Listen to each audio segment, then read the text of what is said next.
Assalamualaikum warahmatullahi wabarakatuh. Waalaikumsalam Waalaikumsalam warahmatullahi wabarakatuh. Alhamdulillahi rabbil alamin. Wassalatu wassalamu ala asyrafil anbiya'i wal mursalin wa ala alihi wa ashabihi wa man sara ala nahjihi wastanna bisunnatihi ila yaumiddin. Sabahul khair ayyuhaz zumala. Selamat pagi teman-teman semua, selamat pagi anak-anak semua. Selamat pagi, Pak Pagi, Pak Guru. Pagi, Pak Guru. Semuanya sehat? Fikum marid? Alhamdulillah. Ada yang sakit? Alhamdulillah. Fikumul ghaib? Ada yang alpa mungkin di hari ini? Ada Hadir satu. semua, nggih? Itu ada satu yang kosong bangkunya Pak tadi Guru. izin, Pak Guru. Oh, bangkunya siapa itu? Kita akan cek kehadiran kalau begitu. Kita akan absen dahulu. Ketua kelas kita, Mas Nur Kholis hadir? Hadir, Pak Guru. Hadir. Sekretaris kita, Mbak Saryati hadir? Hadir Pak Guru. Hadir. Berarti semuanya hadir, nggih? Hadir, Pak Guru. Ya, alhamdulillah semuanya hadir, semua dalam keadaan baik, semua dalam keadaan sehat. Sebelum kita mulai ke materi pembelajaran, tadi saya itu melihat Mas Nur Kholis kok sedikit termenung depan kelas. Ingin bertanya-tanya sedikit dengan Mas Ketua kita, Mas Ketua kelas kita. Ada apa Mas Nur Kholis?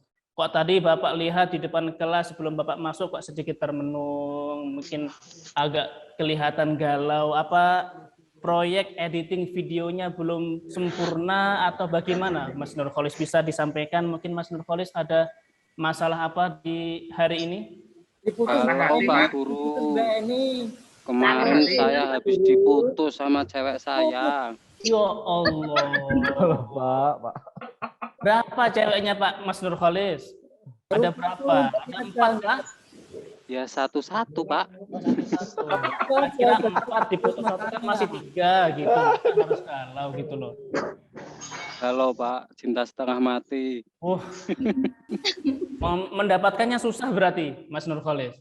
Iya, Pak. Saingannya berat berarti?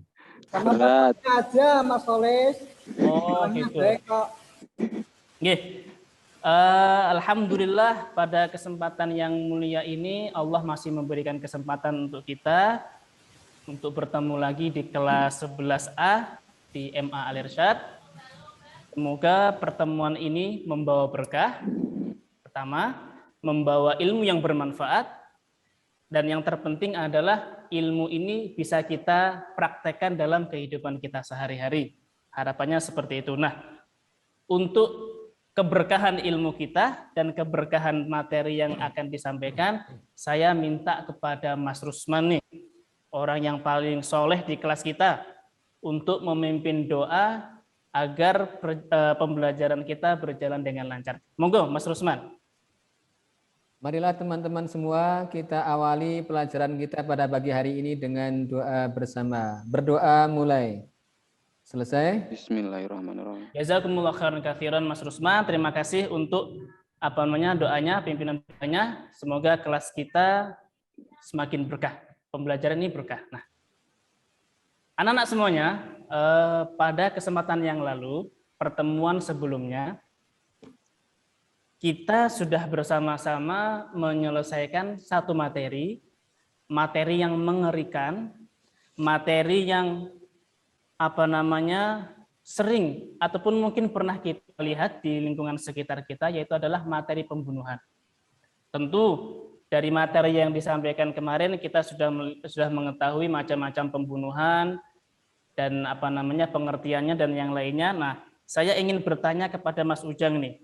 Mas Ujang, ini ada kasus seseorang, tadi saya nggak punya ya, jadi belum saya bisa peragakan, seseorang membawa gergaji, datang ke temannya, tetangganya, kemudian dia menggergaji lehernya sampai mati. Nah, kira-kira gambaran yang seperti itu termasuk pembunuhan seperti apa, Mas Ujang? Nggih, Pak Guru, itu termasuk pembunuhan sengaja, Pak Guru. Alasannya? Karena menggunakan gergaji, Pak Guru, itu senjata menggunakan tajam. gergaji, berarti gergaji apalagi yang digergaji itu leher, berarti kan niat untuk membunuh, Pak Guru. Betul, berarti itu adalah ada niatan membunuh, dipertegas, diperkuat dengan menggunakan alat yang memang bisa membunuh di daerah yang memang bisa di tempat yang bisa menghilangkan nyawa. Nah, Mbak Saryati, saya mau tanya nih ke Mbak Saryati. Seseorang menegur temannya, kamu ini kok rame terus di kelas, jangan berisik, pelajaran sedang dimulai. Lah kok pas Mbak Saryati ataupun temannya ini memukul temannya, menegur temannya dengan pulpen, kemudian dia meninggal. Ini termasuk pembunuhan seperti apa Mbak Saryati? Tidak sengaja kayaknya, Pak. Tidak sengaja. Kenapa tidak sengaja? Itu kan tidak sengaja membunuh, hanya Tidak sengaja membunuh. Berarti alat yang digunakan? Pulpen, ya. Pulpen. Pulpen kalau dipulkan sekali membunuh enggak? Enggak. Ya, betul. Alhamdulillah. Jadi materi yang lalu sudah dimengerti, sudah dipahami, dan ada kaitannya dengan materi yang akan kita ambil pada kesempatan yang mulia ini, yaitu kira-kira pelaku pembunuhan itu harus mendapatkan hukuman atau tidak? Itu pertanyaannya, gambarnya seperti itu. Dan kira-kira hukuman yang setimpal itu seperti apa bagi pelaku pembunuhan? Kan macam-macam pembunuhan ada 3. Apakah hukumannya sama atau dibedakan? Nah, harapannya setelah ini anak-anak semuanya berkumpul sesuai dengan kelompok masing-masing. Kelompok pertama diketuai oleh Mas Ujang, nanti kelompok kedua diketuai oleh Mas Rusman, dan kelompok ketiga diketuai oleh Mbak Saryati. Kita akan berdiskusi. Nah, diskusinya adalah tadi yang sudah Bapak sebutkan tadi, yang pertama adalah apa hukuman yang paling tepat bagi pelaku pembunuhan? Itu yang pertama. Yang kedua, bahan diskusi kita adalah, saya share terlebih dahulu. Kita amati tampilan di layar kita. Kelihatan tidak? Ya, kelihatan. Kelihatan, nggih. Kelihatan. Ini bahan diskusi kedua kita. Bahwasanya syariat Allah semuanya adil. Meskipun nampak sebagian orang menganggap itu tidak adil. Bahkan seperti syariat kisos. Orang Mas memang atau protes, kisos apa itu kok kejam seperti itu ya. Dia mungkin mengatakan ini, jadi dia melihat kisos kejam. Pada dibunuh seorang dirajam ya. Dia tidak tahu seandainya kalau yang jadi korban adalah anaknya sendiri. Ya, mungkin baru dia bilang dia bisa terima kalau kisos itu adil. Ya. Tapi kalau dia hanya melihat kasus orang lain, dia bilang kenapa harus dibunuh? Kenapa? Seandainya yang terkena kasus dirinya, anaknya yang dibunuh oleh orang, dia akan mengatakan akan kisos. Ya. Jadi ini contoh bahwasanya semua syariat Allah adalah dibangun di atas keadilan dan dibangun di atas kemaslahatan. Oke, dari tampilan tadi, itu bahan diskusi yang kedua. Poinnya adalah, apakah hukuman kisos itu hukuman yang adil dalam syariat Islam, atau adakah hukuman yang lebih baik daripada kisos? Nah, jadi harapannya nanti masing-masing kelompok bisa memberikan satu argumentasinya di depan, nanti mengutus satu temannya, kira-kira apa yang bisa disampaikan di kelas, nanti akan kita diskusikan secara bersama. Oke, nanti akan kita akan kita berikan waktu sebelum kita minta teman-teman ataupun anak-anak untuk berdiskusi ataupun memberikan argumentasi di depan kelas, maka Bapak akan menampilkan materi yang akan kita ambil pada kesempatan yang mulia ini. Insyaallah ta'ala kita akan membahas materi ataupun bab jinayah, materi qisas. Oke, bismillah, kita mulai. Dari yang pertama adalah yang ditampilkan kelihatan betul? Kelihatan nggih? Kelihatan Bapak. Nggih.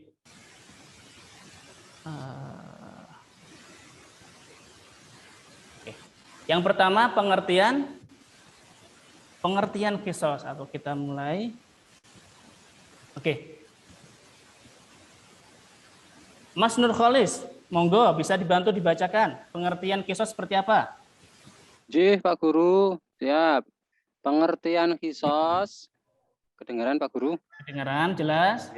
Pengertian kisos, hukuman balasan yang seimbang bagi pelaku pembunuhan.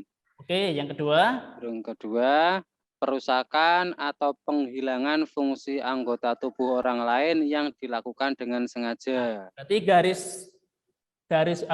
kata kuncinya adalah semua baik pelaku kegiatan pembunuhan ataupun perbuatan pembunuhan tersebut atau perusakan ataupun penghilangan fungsi anggota tubuh orang lain tersebut dilakukan dengan sengaja. Maka setiap pembunuhan yang dilakukan dengan sengaja atau penganiayaan ataupun perusakan, penghilangan fungsi anggota tubuh orang lain yang dilakukan dengan sengaja juga diberikan hukuman kisos dalam syariat Islam. Kita lanjutkan ke slide berikutnya. Ada gambar seperti itu. Dilanjutkan Mas Nurkholis untuk membacanya. Siap Pak Guru. Kisos pembunuhan. Hukuman bagi macam-macam kisos. Yang pertama adalah pembunuhan, hukuman bagi pembunuh. Yaitu adalah hukuman yang diberikan bagi pembunuh. Orang yang membunuh dengan sengaja atau tidak sengaja. Sengaja. Dengan sengaja, oke. Yang kedua, kisos anggota badan. Kisos anggota badan. Hukuman bagi pelaku tindak pidana melukai, merusak atau menghilangkan manfaat atau fungsi anggota badan. Terima kasih untuk bantuannya Mas Nurkholis untuk membacakan slide yang kedua. Dari sini anak-anak ada yang ditanyakan macam-macam kisos.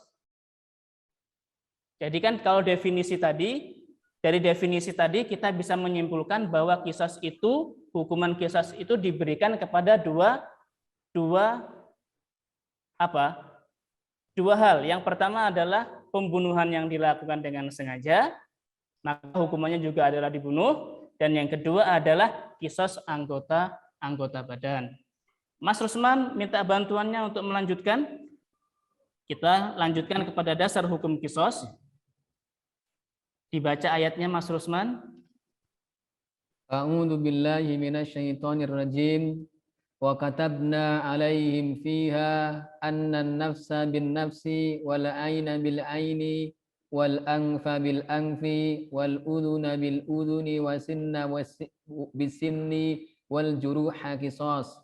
Faman tasaddaqa bihi fahuwa kaffaratul lah wa man lam yahkum bima anzalallahu faulaika humudz zalimun. Yang artinya, monggo Mbak Saryati dibantu.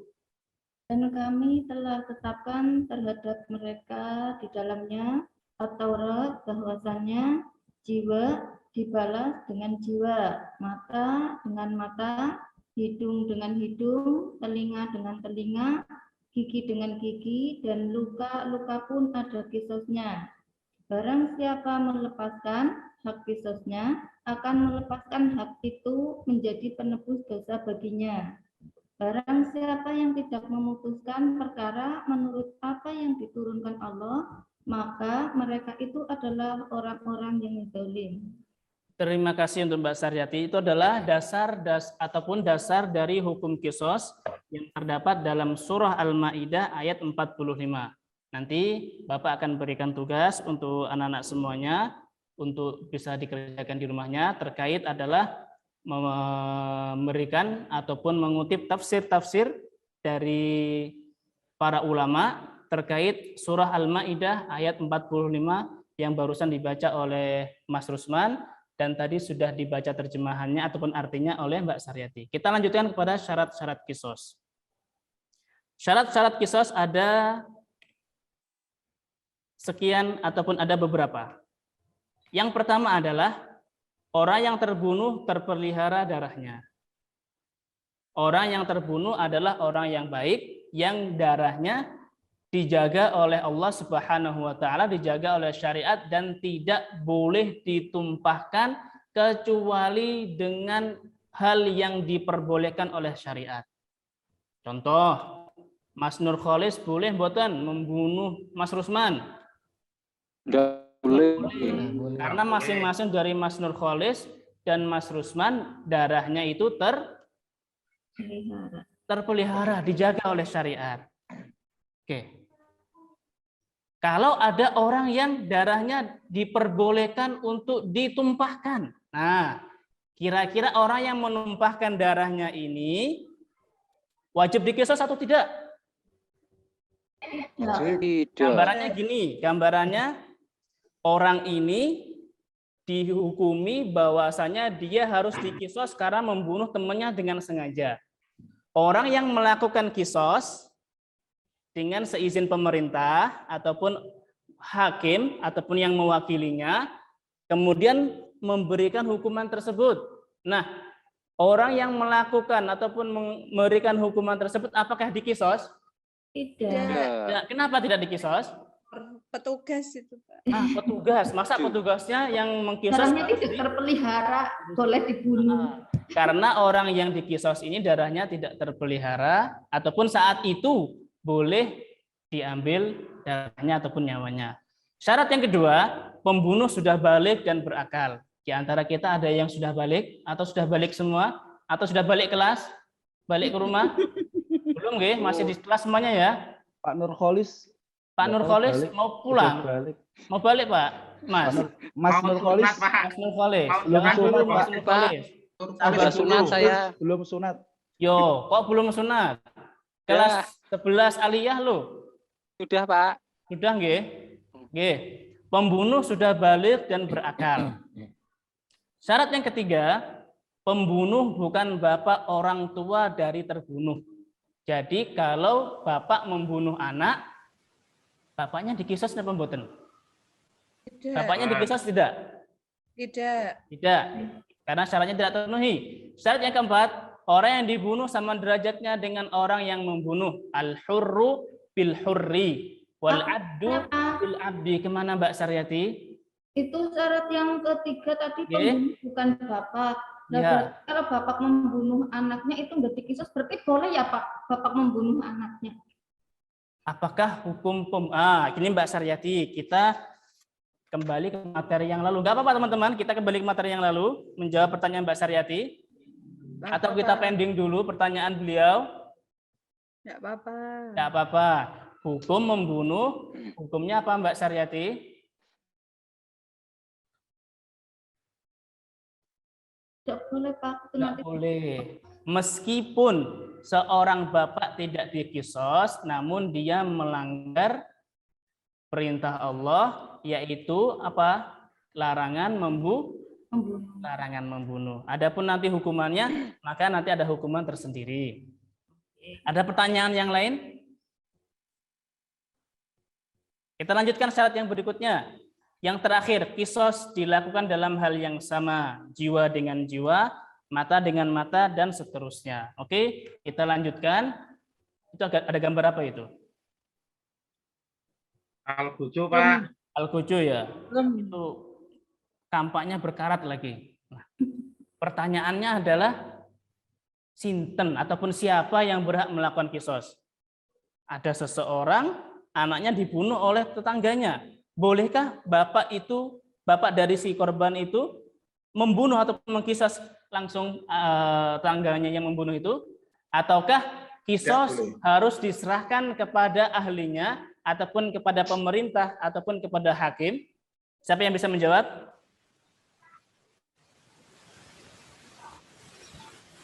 Diserahkan kepada pemerintah, Pak. Diserahkan kepada pemerintah. Mungkin bisa disampaikan argumennya, Mbak ini. Kira-kira kenapa kita nggak boleh sembarangan mengqisas? Karena negara itu kan negara hukum. Betul sekali. Hukum itu diterapkan, maka ya dikembalikan kepada pembuat keputusan. Nggih, betul sekali. 100 untuk Mbak Nurul Aini. Kita tidak boleh mengambil hukum qisas dengan sembarangan. Meskipun kita memiliki syariat qisas, namun dalam pelaksanaannya tidak bisa masing-masing orang untuk melaksanakan qisas. Orang yang boleh melaksanakan qisas adalah para wali korban. Itu yang pertama. Dengan syarat mampu melakukan qisas dengan baik sesuai syariat. Kalau tidak mampu, maka diserahkan kepada siapa? Pemerintah. pemerintah.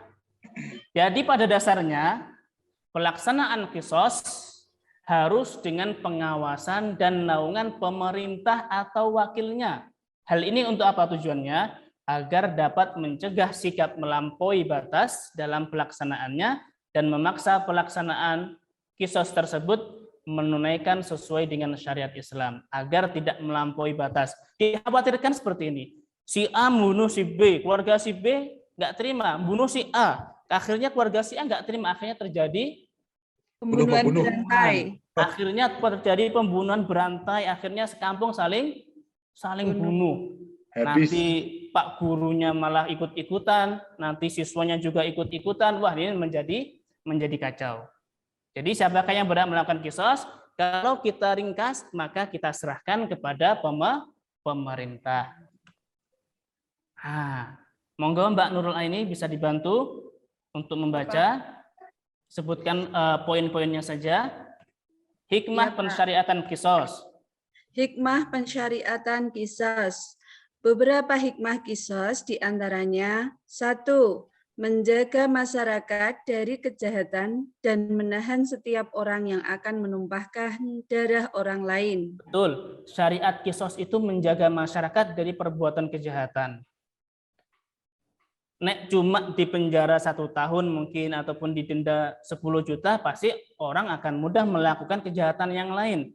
Namun kalau menghilangkan nyawa dibalas dengan hilangnya nyawa, mungkin orang akan mikir, oh iya ya, nek saya bermain-main dengan nyawa orang, maka nyawa saya akan melayang. Ini terdapat dalam surah Al-Baqarah ayat 2 surah Al-Baqarah ayat 179, walakum fil qisasi hayatu ya ulil albab la'allakum tattaqun. Mas Nur Habib, monggo. Nomor yang kedua. Hikmah yang kedua.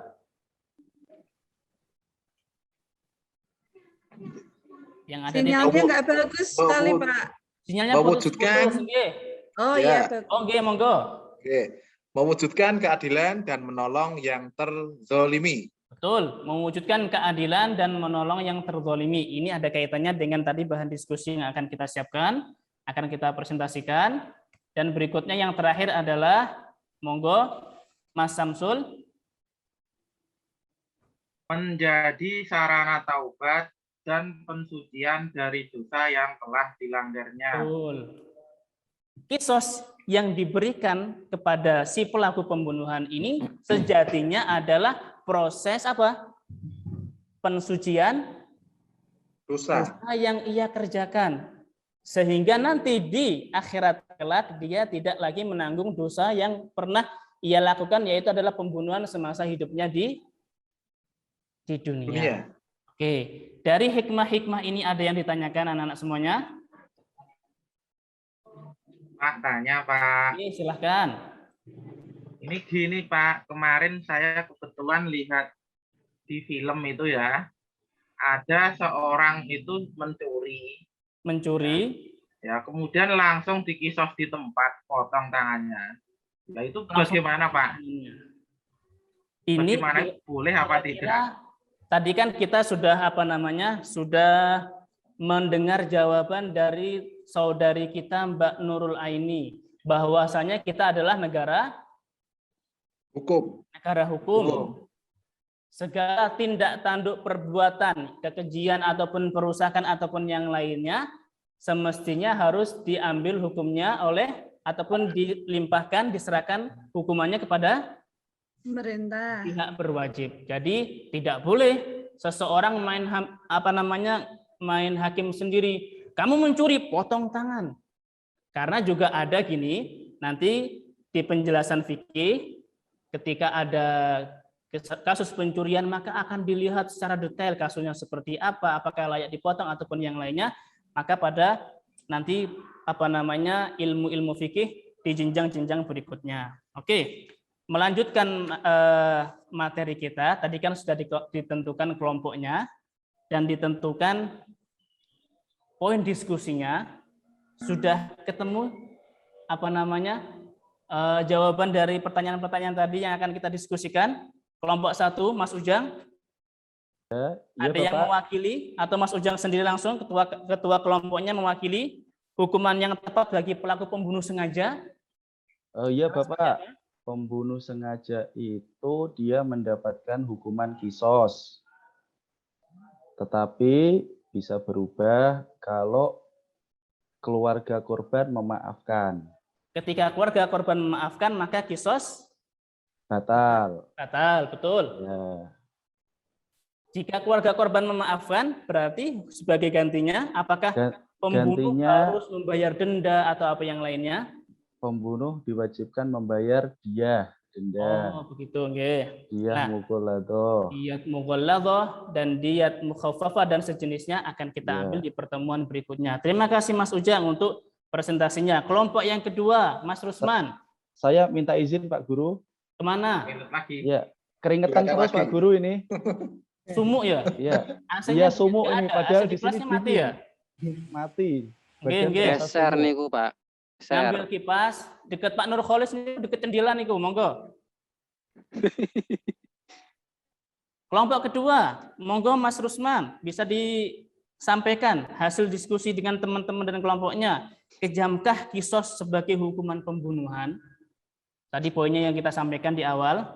Hukuman kisos itu kejam tidak? Atau hukuman yang adil?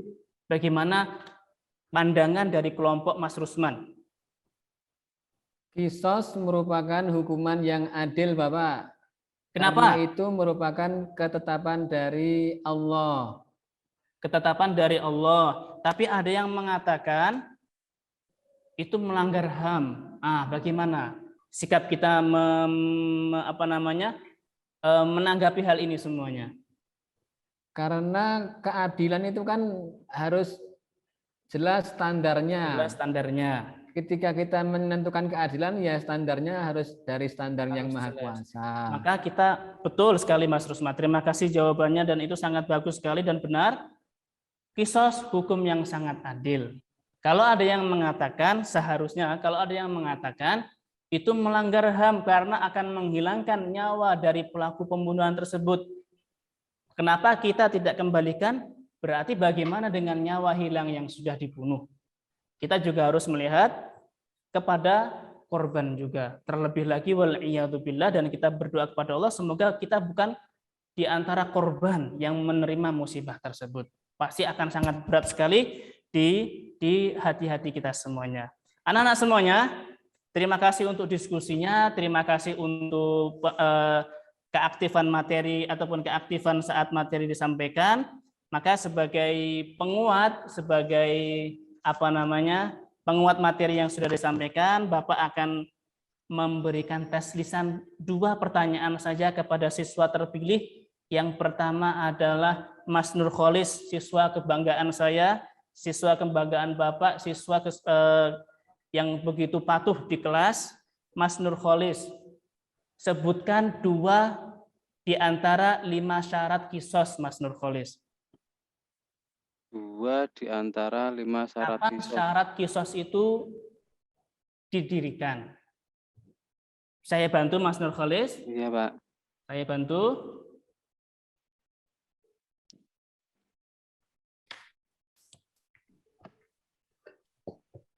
Syaratnya, mohon maaf. Yang 6 tadi ya, Pak? Oke, yang 6 tadi. Lagi dong. Oke, siap. Tadi tidak memperhatikan Pak itu. Oh, dari mana tadi Mas Nurkholis ngelamun di jendela? Nah, itu diputus sama pacar. Gimana? Konsentrasinya buyar. Makanya tadi saya kok melihat Mas Nurkholis ini kok sedikit kurang fokus, ngelamun di depan kelas, galau. Monggo Mas Nurkholis, 2 saja. Orang yang terbunuh pelihara darahnya. Yang kedua. Yang kedua sudah balik dan berakal. Terima kasih Mas Nurkholis. Tes yang kedua kepada siswa yang terpilih, Mbak Saryati. Kita Dasar hukum kisos itu terdapat dalam surah apa? surat Al-Maidah ya Pak tadi. Al-Quran. Terdapat dalam Al-Quran, betul. Al-Qurannya tebel nggih. Surat apa, ayat berapa? Quran surat Al-Maidah ayat 45. Surah Al-Maidah ayat 45. Terima kasih untuk anak-anak semuanya untuk keaktifan di kelasnya. Sebagai kesimpulan materi ataupun refleksi dari materi yang kita ambil dari hari ini adalah yang pertama pengertian kisos. Apa itu pengertiannya? Bareng-bareng monggo biar rame kelasnya. Hukuman Monggo hukuman balasan Hukuman Yang balasan yang seimbang seimbang Balasan bagi pelaku seimbang bagi pelaku pembunuhan, pembunuhan atau hukuman yang seimbang bagi perusakan Perusakan atau penghilangan penghilangan fungsi penghilangan anggota fungsi tubuh. orang lain yang tubuh orang dilakukan lain dengan sengaja. Berarti dari pengertian ini macam-macam kisos ada berapa? Ada Ada dua. Yang pertama kisos, Kisos pembunuhan yang kedua adalah anggota kisos anggota anggota badan. badan. dan syaratnya ada berapa? Ada 6, 5. 1, 2, 3, 4, 5. Nanti di kitab di buku kalian juga sudah ada. Terus adalah siapa yang boleh mengkisos? Para wali korban Kalau tidak mampu, maka baru secara- diserahkan Pemerintah, Awali yang pemerintah berarti atau wakilnya. secara ringkas kita katakan pelaksanaan kisos diserahkan Ayo Pak. pada pemerintah atau wakilnya, bukan sembarangan orang boleh mengkisos. Kisos. Dan di antara hikmah yang bisa diambil dari kisos apa yang pertama? Menjaga masyarakat dari kejahatan dan menahan setiap orang yang akan orang lain. Yang kedua adalah Mewujudkan keadilan dan menolong yang terdolimi. dan yang terakhir Menjadi sarana taubat dan pensucian dari dosa yang telah dilanggarnya. terima kasih untuk keaktifan di kelasnya. Tugas yang harus dikumpulkan dan kelompoknya belum berubah nggih. Kelompoknya masih yang tadi. Tugas yang harus dikumpulkan di minggu depan adalah yang pertama tadi, tolong carikan tafsir dari surah Al-Maidah yang terdapat di ayat 45. Dari tafsir tersebut tolong dikemukakan hikmah-hikmah yang bisa diambil terkait syariat kisos. Anak-anak semuanya, pembelajaran kita sudah selesai, pembelajaran kita sudah mengakhiri ataupun sampai ke akhir waktu. Maka sebagai penutup dari Bapak Guru, saya mohon kepada Mbak Nurul Aini untuk memimpin doa untuk menutup kegiatan belajar kita pada siang hari ini. Ya Pak, teman-teman mari kita tutup kegiatan pada hari ini dengan berdoa bersama. Tundukkan kepala, berdoa mulai. Selesai. Terima kasih Mbak Nurul Aini, dan insya Allah pada pertemuan berikutnya kita akan melanjutkan kepada materi diyat dan kafarah sebagai penerus dari bab jinayat.